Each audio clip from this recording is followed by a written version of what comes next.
Media మిత్రులు నమస్కారం. ఈరోజు 10:30 శాసనసభ ప్రారంభమయ్యే సమయం ఆసన్నమైంది.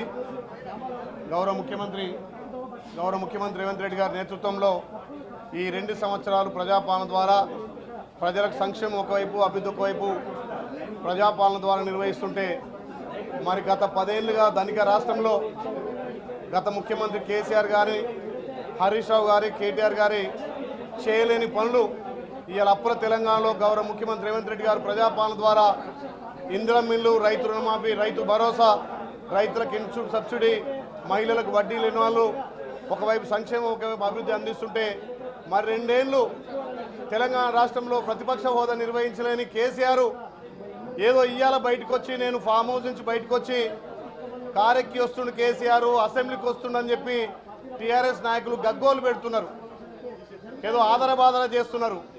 మరి 2 ఏళ్ళు ఫామ్ హౌస్లో పడుకొని ఇవాళ కేసీఆర్ అటెండెన్స్ కోసం వస్తుండా, మరి తెలంగాణ ప్రజలు ఇచ్చినటువంటి ప్రతిపక్ష హోదా నిర్వహించడానికి వస్తుండా, మరి టీఆర్ఎస్ నాయకులు, బీఆర్ఎస్ నాయకులు చెప్పాల్సిన అవసరం ఉంది.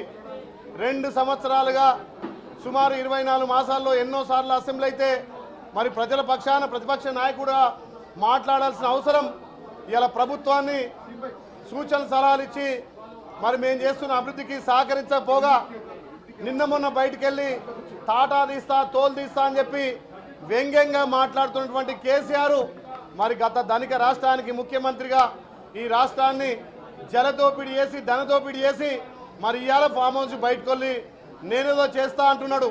అయ్యా, నువ్వు ఫామ్ హౌస్ నుంచి బయటకు వెళ్ళిన సంతోషం, తెలంగాణ ప్రజలు కూడా చూస్తున్నారు. మరి అసెంబ్లీలో ఏం మాట్లాడుతావు? గత ధనిక రాష్ట్రాన్ని అప్పుల రాష్ట్రంగా ఏ రకంగా మార్చినావు? కూలిపోయే కాళేశ్వరం కట్టి ప్రజల మీద ఇలా పెద్ద పెనుభారం పెట్టినావు. మరి ఇలా కేసీఆర్ గారు ఫామ్ హౌస్ నుంచి బయటకు వెళ్ళి అసెంబ్లీకి వస్తున్నాడు. మరి మేము కూడా రమ్మని ఆహ్వానిస్తున్నాం. నిన్ననే మా మంత్రివర్యులు శ్రీధరబాబు గారు కూడా మీకు ప్రతిపక్ష హోదా, మీకు చర్చించే అవకాశం ఇస్తానని చెప్పిర్రు. మరి చర్చలో పాల్గొనడానికి వస్తున్నావా? నీ సభ్యత్వం రద్దయిద్దని చెప్పి ఒక్కరోజు అటెండెన్స్ వేసుకొని పోవడానికి వస్తున్నావా? ఒకసారి కేసీఆర్ ఆలోచన చేసుకోవాలి. మరి 24 మాసాల్లో గతంలో నీ కొడుకు కానీ, నీ అల్లుడు కానీ ఇక్కడ అసెంబ్లీలో మాట్లాడలేక ప్రభుత్వానికి సహకరించగా చిల్లర మల్లర మాటతోటి కాలాన్ని వెళ్ళిపుచ్చినారు. అయినా మా ప్రభుత్వం మొక్కువోని దీక్షతో అప్పుల తెలంగాణ ఉన్న ఈ రాష్ట్రాన్ని అన్ని విధాల సంక్షేమం, అభివృద్ధి చేసుకుంటూ ముందుకు పోతుంటే నిన్న మొన్న బయటకు వచ్చి చిల్లర మల్లర మాట్లాడుతున్నటువంటి కేసీఆర్ ఇప్పటికే ఇలా తెలంగాణ ప్రజలు నీ పాలన చూసే ఫామ్ హౌస్ పరిమితం చేసిరు.